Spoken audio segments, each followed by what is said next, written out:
নমস্কার, আমার ছোট্ট ইউটিউব চ্যানেলে আপনাদের স্বাগত জানাই।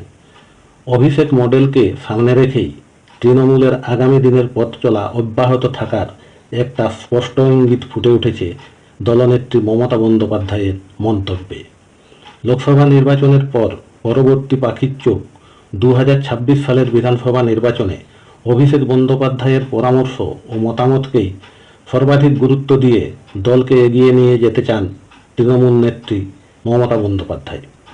রাজ্য সরকার ও দলের কাজকর্ম প্রসঙ্গে মুখ্যমন্ত্রী লোকসভা নির্বাচনের পর যেসব প্রতিক্রিয়া ব্যক্ত করেছেন তাতেই অভিষেক বন্দ্যোপাধ্যায়ের মমতাকে প্রাধান্য দেওয়ার বিষয়টি ফুটে উঠেছে বলে দলের মধ্যে একটা অংশের ধারণা। দলের এই অংশটি মনে করছে অভিষেক বন্দ্যোপাধ্যায়ের মতামত ছিল দলে এক ব্যক্তি এক পদ।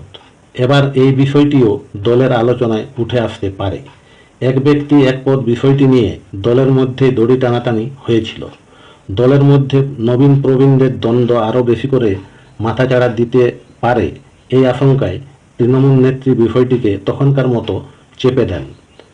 বিষয়টি এবার সামনে চলে এসেছে। এবার লোকসভা নির্বাচনের ফলাফলে পুরসভা এলাকায় শাসক দলের পিছিয়ে পড়ার ছবি স্পষ্ট হয়েছে, যা নিয়ে অভিষেক বন্দ্যোপাধ্যায় বেশ ক্ষুব্ধ বলে জানা গেছে। বিষয়টি তিনি মুখ্যমন্ত্রীকেও জানিয়েছেন। আপনারা জানেন, অভিষেক বন্দ্যোপাধ্যায় পুরসভার কাজকর্মে বিরক্ত হয়ে কিছুটা ধমকের সুরেই বলেছেন, হয় কাজ করুন, নয় পদ ছাড়ুন। আসলে লোকসভা নির্বাচনে পুরসভা এলাকায় দলের পিছিয়ে পড়া মেনে নিতে পারছেন না অভিষেক বন্দ্যোপাধ্যায়।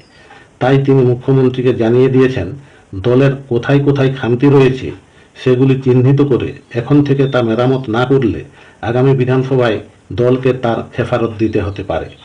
পুরসভাগুলির কাজকর্ম সম্পর্কে অভিষেক বন্দ্যোপাধ্যায়ের এই প্রতিক্রিয়ায় স্পষ্ট ছাপ দেখা গেছে মুখ্যমন্ত্রীর ক্ষোভ প্রকাশের মধ্যে।